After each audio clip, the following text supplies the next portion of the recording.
LTD Sailing School and Yacht Brokerage. We'll teach you to sail and then help you find the boat of your dreams.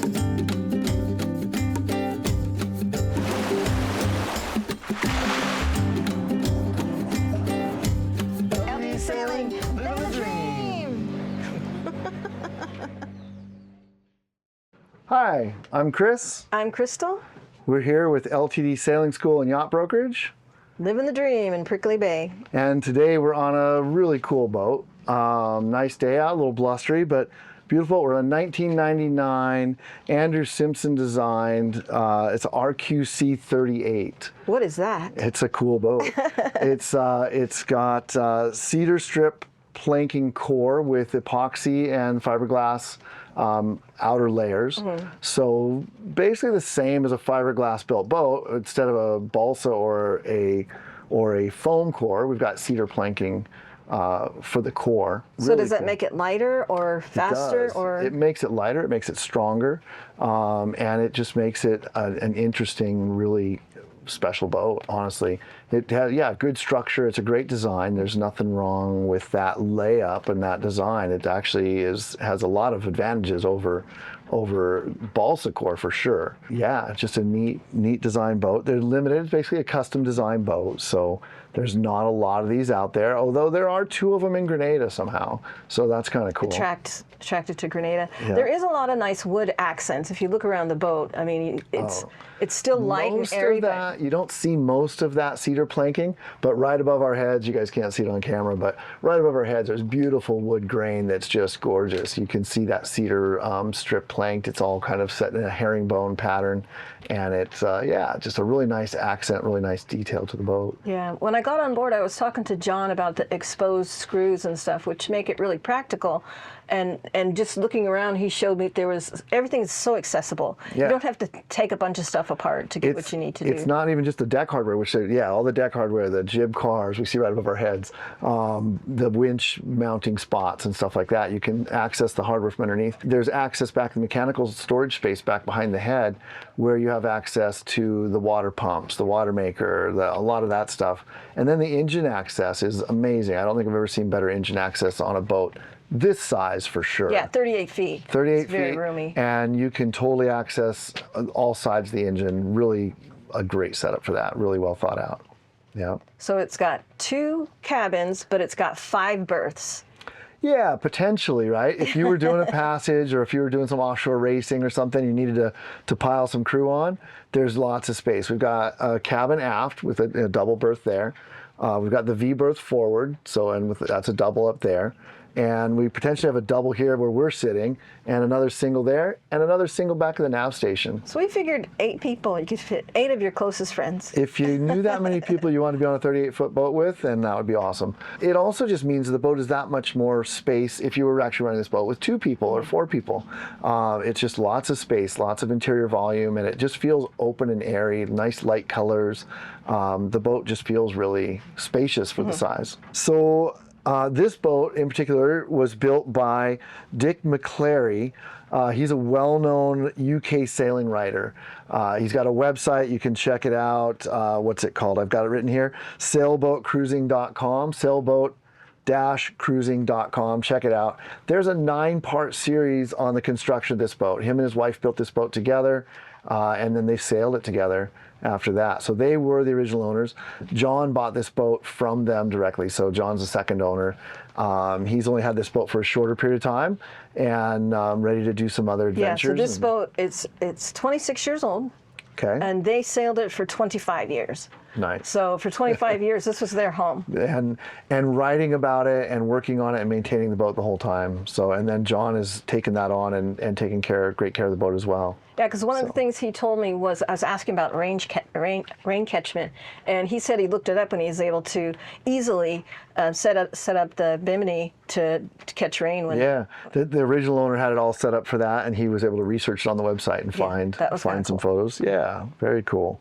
But their boat is also equipped with a Watermaker. So, whether you want to do rain catchment, take your chances, or whether you want to do desal, or if you just want to fill up the dock. But lots of great options there.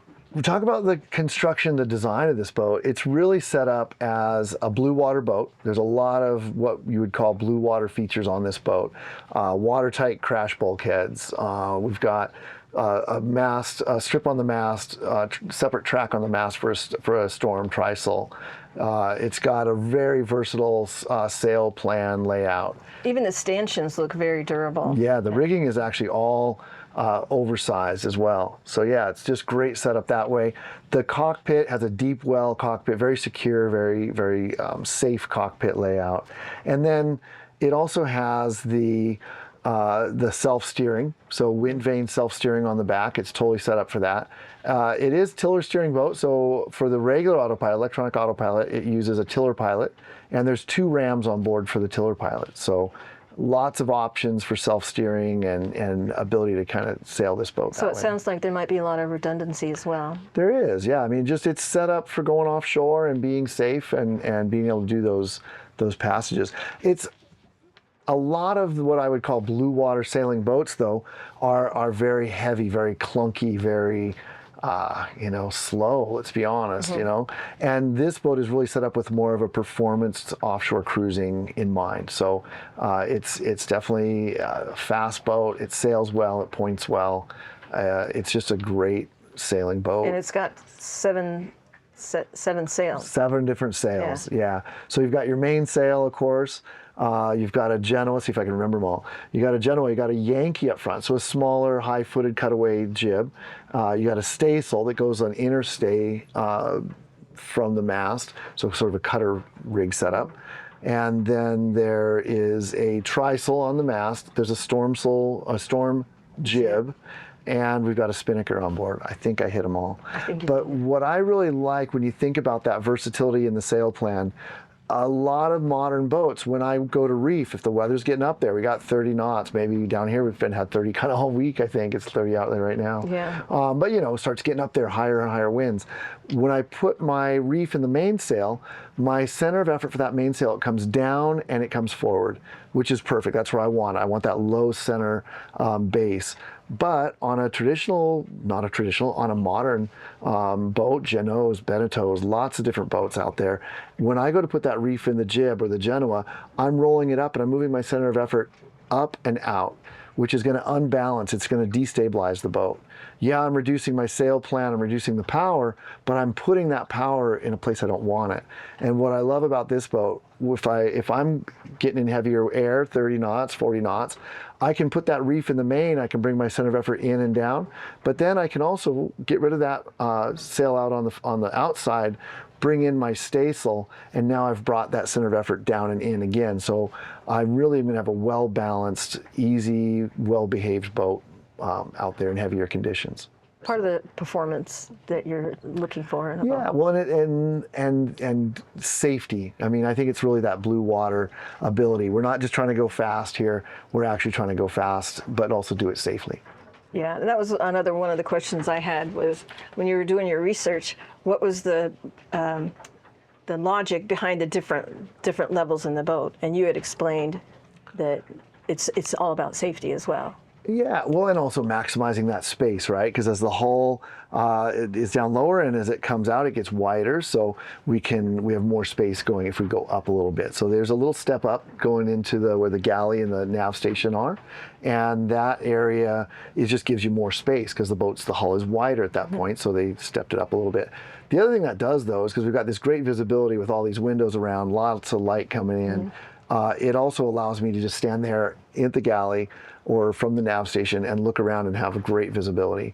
So if the weather was really crummy and I didn't want to be out there, I've got the autopilot running, I might be standing watch from inside, but I've still got a 360-degree view from that nice, secure area. Yeah, and the Navstation you could stand at as well. So. Yep. So standing room there, and a big Navstation that can actually accommodate a proper chart if you can find one to buy. But I guess they have quite a few here. Yeah. 1999. So. Lots of charts on board, but it's a very good usable space. Also, could be a good workstation. If you're at anchor and you're wanting to just do some work or passage planning, that's a great space for that as well. Very open kitchen. Very big open galley. But also I think we've got the lines on there, right, to be secure. Yes. So you can actually cook underway and be secure. And the condition of the sails, they're all in good condition. A lot of the sails have very little use, but even the ones, the mainsail and the Yankee and that, they're all in great shape. The rigging, we talk about the age of the rigging. I don't know the age of the rigging accurately, but what I do know is that a year ago we had a rigging inspection done on the boat, and that the rigging all showed that it was all in good condition. No cracks, no crevice corrosion. It was all serviceable and still in good condition. So with a rig you don't know the age of, you want to keep an eye on it and stay up on the inspections, but there's no indications of any issues with that rig at this point. And it's all oversized, like we mentioned before. It's, they've used larger diameter wire rope to give the rigger a stronger setup. There's a lot of personal touches if you look around, and John was telling me that Mary has a sewing machine that she is able to sew, a base. So she has a very stable base to sew. Yeah. And you can see she's sewn curtains, she's sewn cushions, she's got Covers, window coverings. Like, this is probably some of the better window coverings that I've ever seen. Yeah. Some of those window coverings, like in the Genots, they just kind of crumble and fall apart. But these look pretty. They look great. Yeah. That sewing machine is actually just around the corner. It has a little custom cradle, like you said, custom features. There's a little custom cradle that holds that. So it's there, secure for sailing and everything. You don't have to worry about where it is. And it's also not buried away, hidden where you can never get to it. So yeah, great. And then there's a table that sets up right where we're at. There's a table that will pop in here. Very secure. It mounts to this compression post that we've got here. But yeah, so we've got that table mounts in here, super secure. And it has a mounting base for the sewing machine, a little recessed base, so you've got a nice sewing area. You have your shop right here. There's your sewing shop right there. And one of the cool features I really like on this boat, just sitting here at anchor, that I'm pretty sure Mary made, is this wind scoop or foredeck cover that's up above here. We're getting great breeze here, sitting here. It's very comfortable. Yeah, it's chilly. And just not too long. Mike, you could even call it chilly. Chilly in Grenada is different than chilly where you might be. It's all subjective. But what really impresses me about it right now, we've been getting a lot of squalls all day long. It's sunshine. It's beautiful out right now, and then a little squall will blow through. We had one roll through a little bit earlier. We didn't have to rush around and close all the windows, close all the hatches, because that cover is totally protecting the hatches. We still have the ventilation, but we don't have to worry about the rain coming in. Yeah. So really a nice feature, really well thought out. Really nice feature. Yeah. Yep. Same with that. The Bimini up top has roll down shades on either side, and because of where we are in this time of year, the sun's usually a little bit south of where we are. So we've got that the side is down on starboard side, but that happens to be the south side of the boat. So we're getting that shade protection while the sun's all day long. It's not blasting the cockpit. So really nice that way too. Tons of spares and tools, as you would imagine for a boat that's been sailing as long as this one has. She's really kitted out well with tool kits. There's a bunch of tools on board, spare parts for just Fancy about fishing everything. poles, I hear. There's a really nice fishing. There's, I think John had estimated $5,000 worth of fishing gear on board. Some nice big game offshore. Big game fishing? Big What? game fishing, and tons of lures and everything you can imagine for if you're a serious fisherman and you want to catch your dinner, the boat is well set up for that. And it's got a 10.5 foot Highfield Dinghy.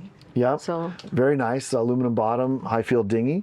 Looks great. It's got, I think, a 5-horse engine on it. yes, So 5 horsepower engine, very 2-stroke. manageable. Yeah. Yeah, good to get around with.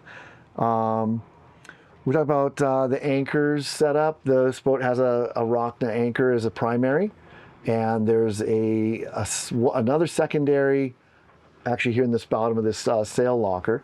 And then there's a really cool, I was poking around back in the mechanical space, storage space back there. There's a really cool fisherman style anchor that's actually has a custom mounts it to the wall. So it's like, it's there, it's ready to go, and it's not tripping around in the bottom of one of your lazarettes causing trouble. Yeah. So There's an amazing amount of storage space. Like everywhere you could possibly store something, they made it efficient for you to store. Like under the cushions, behind the cushions, what is that little bosun's closet that they have back there, everywhere. yeah, no, it's great. Really nice setup that way. Lots of storage, just lots of space on board. Yeah. Going back to the anchor thing for a second, electric windlass up front. So it's got a nice low Franz 1500 watt electric windlass up there. And it has controls up on the foredeck as well as controls back in the cockpit. So if you're sailing shorthanded, you need to drop the hook, it's easy enough to do. You can pilot the boat, motor up, find your spot, drop the anchor from right there. How much chain? He mentioned that it had a ton of chain. 60 meters of chain, 200 feet. 200 feet. I wouldn't want any more chain on a boat this size, but yeah, that's anywhere in the Caribbean you're going to be anchoring comfortably with 60 meters of chain. That's a great setup. Lots of winches. The winches on board are all Anderson winches, so nice quality built winches. 9 of them on board. So you think about your modern boats. I think one of our sailing school boats, I don't want to talk down to it, but Dolphin Spirit, I think, has 2 winches total. But there's like 3 winches just on the mast, isn't Just on there? the mast, there's Wow. 3, yeah. So this boat there's no shortage of winches, and it's just a different way to rig the boat, and in a lot of ways it's better. You have more direct runs Efficient, yeah. and more efficient, so that's great. This boat has a couple solar panels on the back, 2 85-watt panels, so you've got 170 watts total of solar. There's also an AirX silent wind generator back there. John reports that with the solar alone, he's able to keep up with refrigeration, lights, whatever you have. He doesn't even usually use the wind generator. Even though its name might be Silent Wind, they're never actually that silent. So it's nice to not have to rely on those down here, but it's there But if you need it. Yeah, that's great. And house bank, there's 3 Group 27 AGM batteries. They were new in December 2023. So those are plenty of battery power for a boat this size with the systems that this boat has on board. There's no point in going with more than that. That's running everything you need. You're not carrying any extra. And when it comes time to replace those batteries eventually, it's a easier setup to replace. So it's got a Watermaker, but no generator or no AC. Right. So that Watermaker is running on 12-volt DC. So it's a smaller unit, lower output, but it's also efficient. So if you got those panels between 10 and 2, those panels are cranking out juice. You can run that Watermaker and be able to make water. And as long as you keep up with it, that should be a good setup. Yeah. We also separate starter battery for the engine, of course. So that's there. That's easy. One of the things I wanted to point out, things that John pointed out that I think is important, is the headroom on this boat. There's lots of headroom just on that.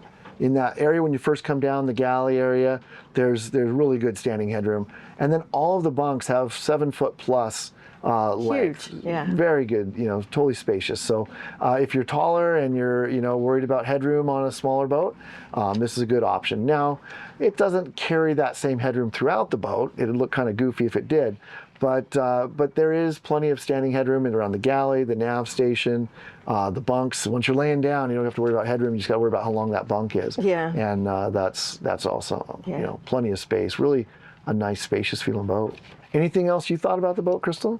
Well, I know when I first walked in, I had to ask John again. I was like, how big is this boat? And he said it's 38 feet. And I was like, it is so roomy, especially since he took the table out. And I'm a big fan of, not having a table down here where most people just live outside in the Caribbean. But this is a really cozy spot. You think about like... And with the ventilation coming from that wind scoop up top, it's very comfortable. So yeah, if you want to stay out of the sun, you want to stay cool, this is a great spot for it. Good hangout spot. Yep. Very nice. One of the points that the previous owner mentioned was that it's light, airy, and spacious, and I would agree with that. Yeah. This boat, tankage-wise, 30 gallons of diesel. This boat's built to sail. You don't need more than that. And 60 gallons of water with that Watermaker, as long as you're keeping up on your water. You can always carry some extra in jerry cans if you're doing a long crossing, but yeah, that's a good tankage. That's a good setup. One thing I guess that's interesting about this boat, originally this boat was set up with water ballast. So to be sailed short-handed, one way to balance out the weight of the boat, to balance out the heeling of the boat, is to use water ballast. So you would have pumps that would pump and fill a water ballast tank to level the boat out. Now, the previous owner didn't really find that he used it that much. The tanks are still there. I think the plumbing is even still there. They aren't currently in use. They've been cleaned out and kind of decommissioned. But if you wanted to take this boat back to its original design and utilize that water ballast, that is a really cool feature. You see that on like, you know, offshore racing boats, like serious offshore, short-handed around the world kind of stuff. But it's I guess not common on a boat like this. So it's just something cool to see on something like this. If you put enough stuff on your boat, then you don't have to have a... The advantage of the water ballast is you can move it easily from side to side. If you got just a bunch of stuff, takes a little harder to move that stuff, but it can be done. The other thing I think with that water ballast tank system is that if you did want more water tankage or fuel tankage, the previous owner did mention that it had crossed his mind to convert those water ballast tanks over to either water tankage or you know, it could be fuel tankage. So there is the option. It would be pretty easy to make that conversion over. Otherwise, you got more storage space. Or you could just clear it out and have more storage. Yeah, there you go. Well, I think it's about time to open the bar. There it is. I don't know if we're catching that on camera, but the boat does come equipped with a bar.